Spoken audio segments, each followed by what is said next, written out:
Hello children, good morning everyone, and this is your Priya ma'am from Alpha Group of Institutions, and today is the social revision part. Okay, we are going to revise social for PT1, this unit test, and the syllabus for unit test is the whole lesson, the whole unit history, chapter 2, unit 2, that is nationalism in India.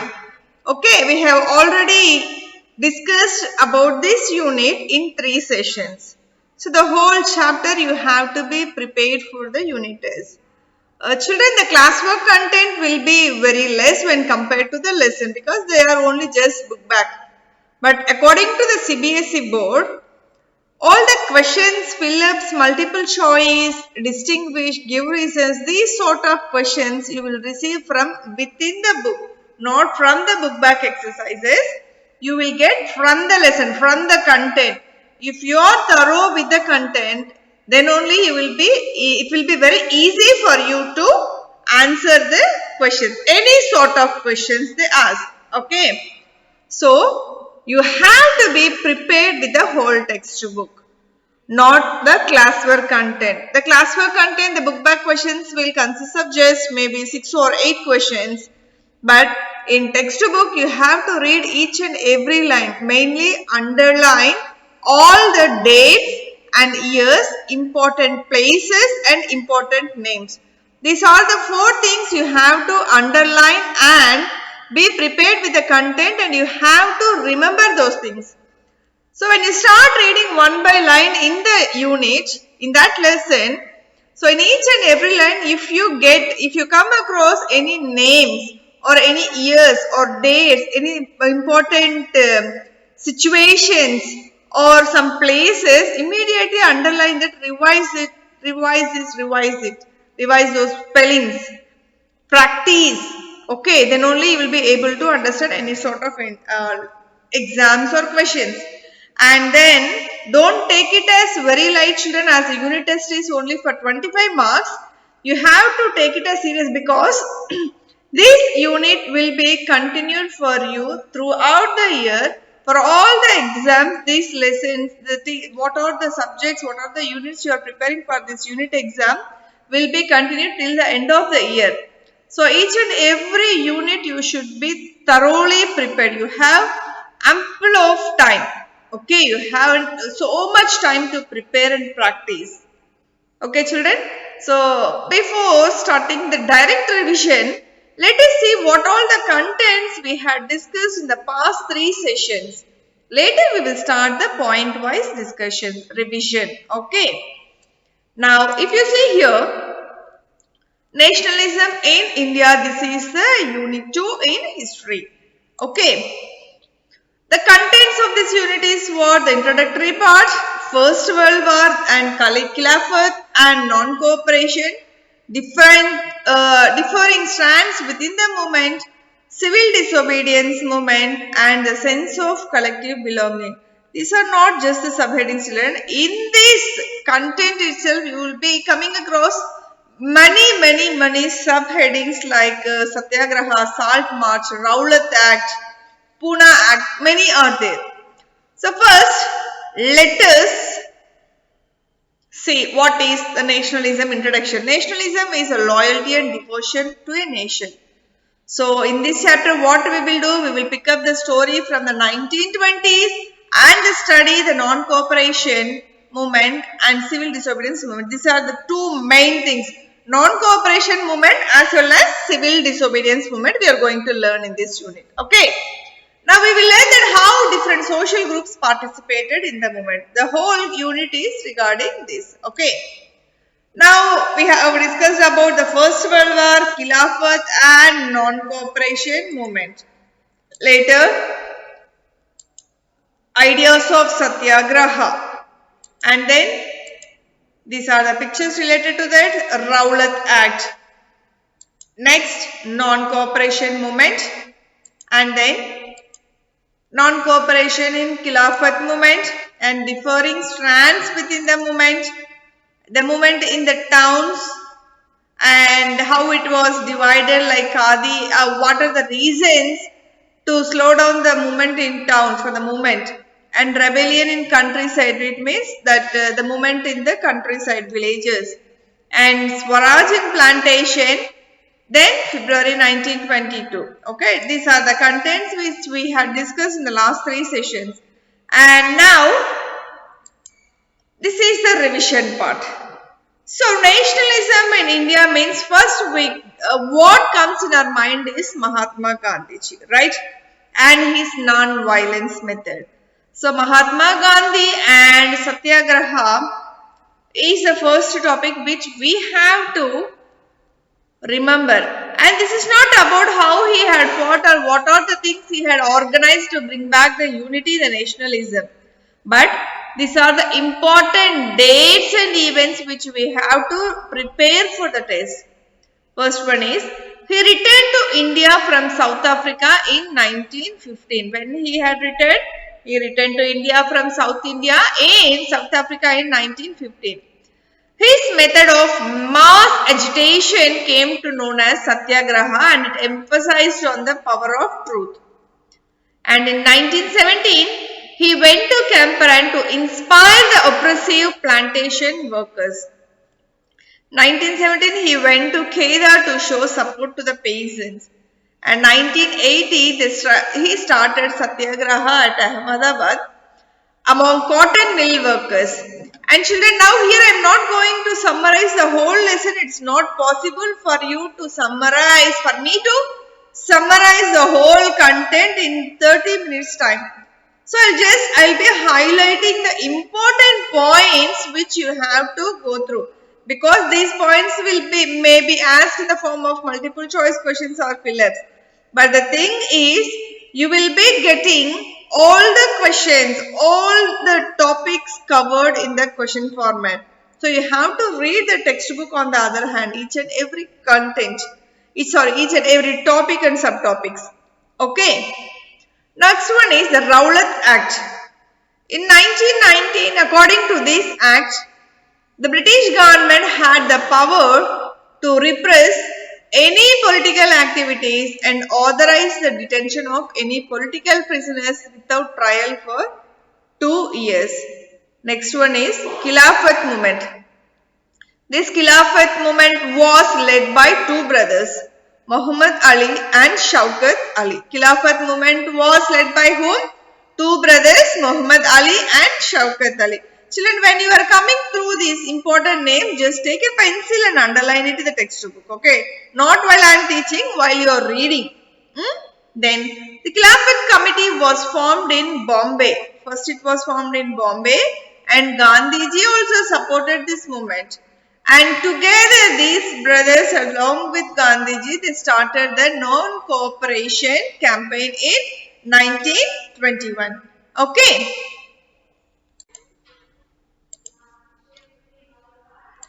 And next comes here Jallianwala Bagh. So Jallianwala Bagh incident. On 13th April 1919, villagers attended the Baisakhi fair at the Jallianwala Bagh when there was countrywide material law imposed. General Dyer and his troops closed off the only exit, that means the entry gate of the Jallianwala Bagh incident of that area. Okay. This brutal act enraged other Indians. There were nationwide partial attacks on the government buildings and clashes. So, Jallianwala Bagh incident means what? It was like an exhibition or a fair or something else which will happen. All the people came there to enjoy themselves in that exhibition sort of thing. So immediately that British government, they know that like that Baisakhi fair which is happening, they know when the people came here, these Britishers, what they have done is, they had closed the main gate. So immediately what happened, when they closed the main gate, all the people got locked in that ground, in an open ground. It means like it has a compound wall with a gate. They had closed that gate and they got locked. And immediately these people started firing without any partialities or any differences. They had killed thousands of women, people and all the people who had attended that fair. And such incident which had happened, this raised anger in all the Indians who had heard this news, that all the people, thousands of Indian people were died in that Baisakhi fair.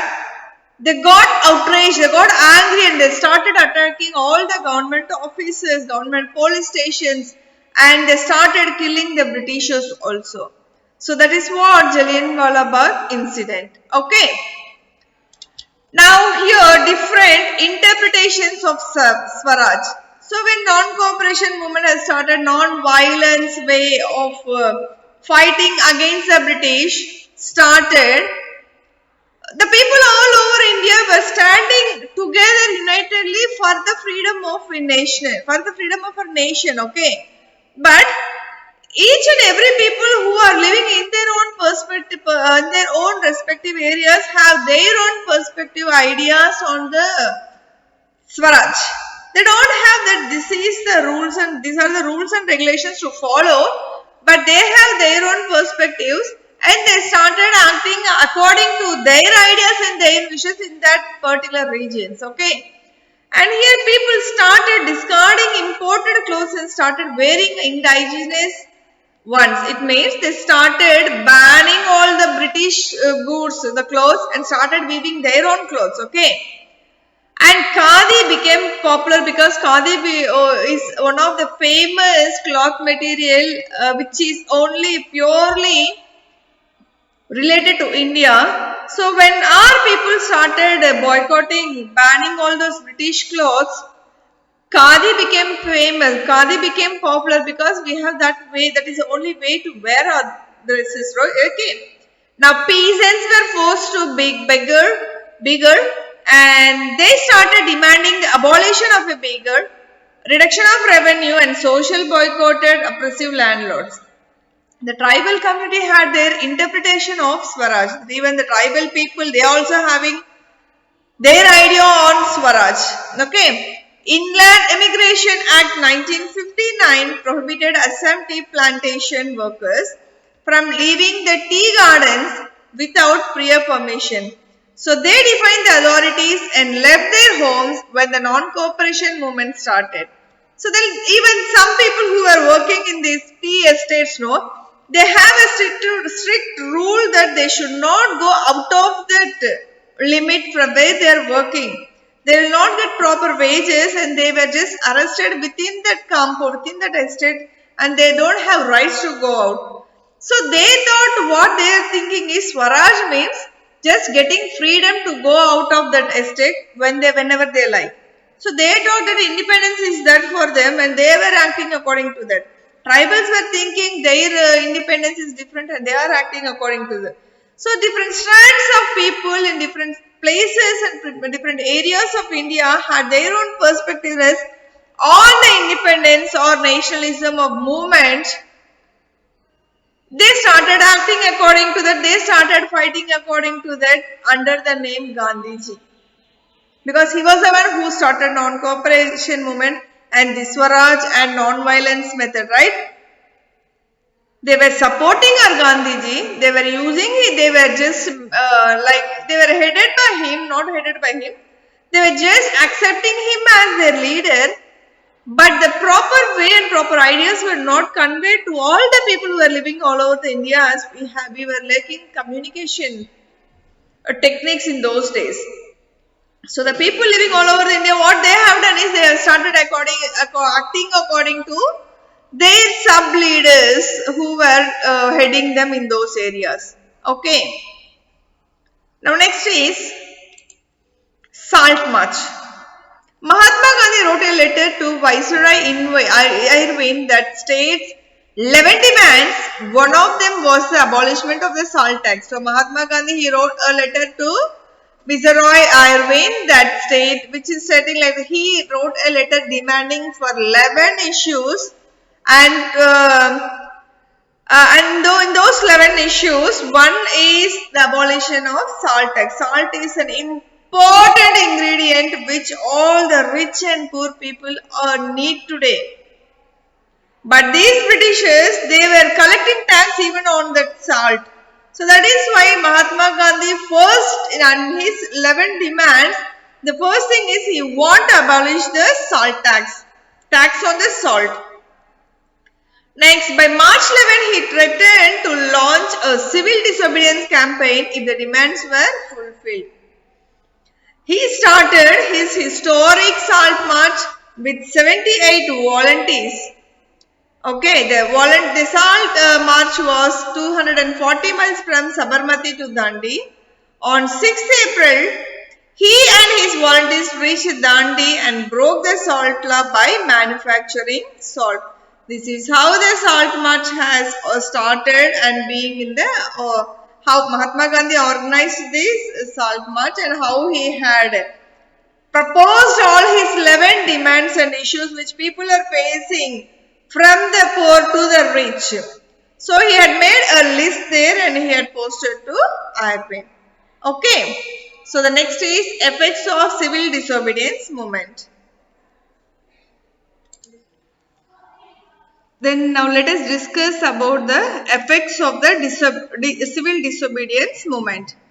So effects of the civil disobedience movement. Rich farmer. So here rich farmers, they joined the movement and expected revenue tax to be reduced. They did not rejoin the movement as it was called without revising the revenue taxes. Next one is poor farmers. They wanted the rents of the land to be remitted. And Congress did not support them because they feared upsetting the rich landlords and peasants. And then business class. Profits were reduced due to the war and wanted protection against the import of foreign goods. Next for women. Women exclusively participated in the protest marches. Congress was hesitant to allow women to hold any authoritative positions in the organization. So these are the effects of the civil disobedience movements. Why means the rich farmers, they joined this movement. What they are expecting is that the tax on the revenue will be reduced. So they joined this movement.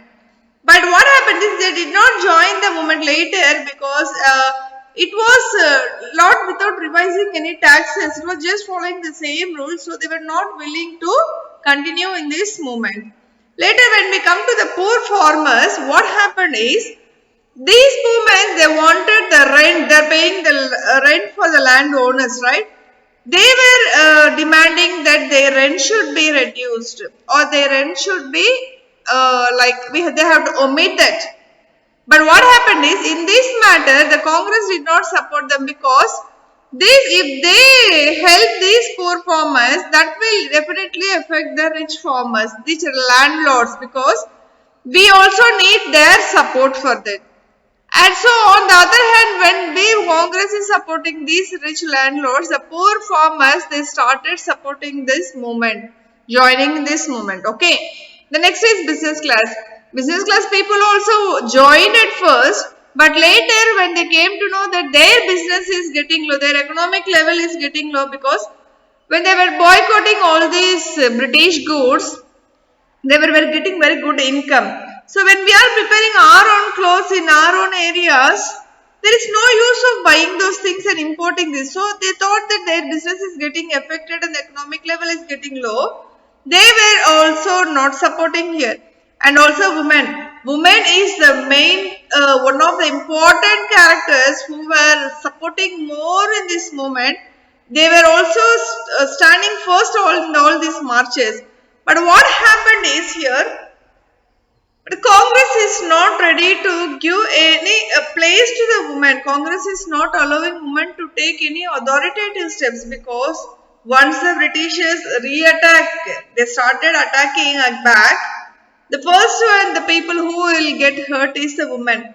So for the women welfare, the Congress did not support women in taking authoritative positions in all these marches and movements. Okay, these are the effects of the civil disobedience movement. Okay. So now next thing is Dalits and Pune Act. Here Dalits refused to participate in the movement and demanded a separate electorate and reservation of seats. Dr. B.R. Ambedkar formed the Depressed Class Association. He signed the Pune Pact with Gandhiji, which gave reserved central and provincial seats. Next thing is sense of collective belonging. Under the sense of collective belonging, look here, the image of Bharat Mata was associated with the identity of India, and folklore music, tales and dances created the feelings of nation. These are the motivation things which created the nationalism in Indian hearts. Next, Bankim Chandra Chattopadhyaya wrote Vande Mataram. Who wrote Vande Mataram? Bankim Chandra Chattopadhyaya. Next, Abanindranath Tagore painted his main image of Bharata Mata. Who painted his main image? Abanindranath Tagore. And the tricolor flag of red, green and yellow was designed as a national flag. These are only the main points. You don't think that all these only under the content of history, this chapter 2. Only the main points to recollect about the nationalism from the top, from the first page to the last page in that unit. But there are so many things to read and learn within the lesson. So the best way to revise for social exam is first you complete the classwork content reading. Later you go and read each and every line in that lesson. Okay. So with this, the recollection of the main important points in nationalism in India is over. Now let us discuss the pattern and how you have to be prepared for that to answer. Okay. Yes.